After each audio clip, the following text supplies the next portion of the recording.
গতকাল রাতে উষাবাজার স্থিত ভারতরত্ন সংঘের ক্লাবের সম্পাদক দুর্গাপ্রসন্ন দেব ওরফে ভিকিকে ডেকে এনে হাতিপাড়া এলাকায় গাড়িতে গুলি করে হত্যা করলেন দুষ্কৃতীরা। জানা গেছে দুর্গাপ্রসন্ন দেবকে তার বন্ধু বিমান দাস ফোন করে তার বাড়িতে আসার জন্য বলেছিলেন। তখনই উষাবাজার থেকে হাতিপাড়া এলাকায় আসার পর এক ব্যক্তি বাইক দিয়ে এসে মুখে কালো কাপড় বেঁধে 3 রাউন্ড গুলি করেন দুর্গাপ্রসন্ন দেবকে। সঙ্গে সঙ্গে তাকে আইএলএস হাসপাতালে নিয়ে গেলে ডাক্তার তাকে মৃত বলে ঘোষণা করেন। আজ এই হত্যাকাণ্ডের সাথে জড়িত প্রদ্যুৎ ধর চৌধুরী নামে এক ব্যক্তিকে আটক করল এয়ারপোর্ট থানার পুলিশ।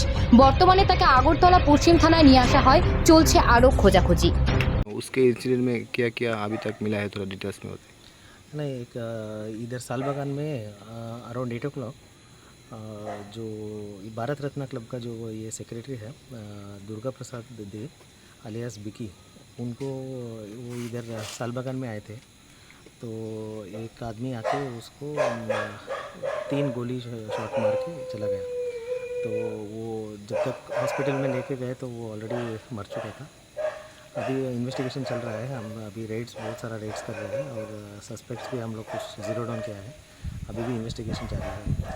किसी को वो अरेस्ट किया, कुछ मिला क्या? नहीं, वही अभी चल रहा है, रेड चल रहा है। अभी ज़्यादा कुछ बोल नहीं सकते हैं। कितने लोग था वो वहाँ पर? आज पर उनका ड्राइवर जो बोल रहा है एक ही आदमी आया था, उनका मुंह बंद था। वो आके ये पीछे बैठा था कार में, तो उसका जो विंडो ये है उसको नॉक किया। जब वो ओपन किया तो तुरंत उसने फायर किया। पॉइंट ब्लैंक रेंज से। मतलब बहुत क्लोज रेंज में। कितने बजे हुआ सर ये? 8 o'clock में हुआ। Thank you.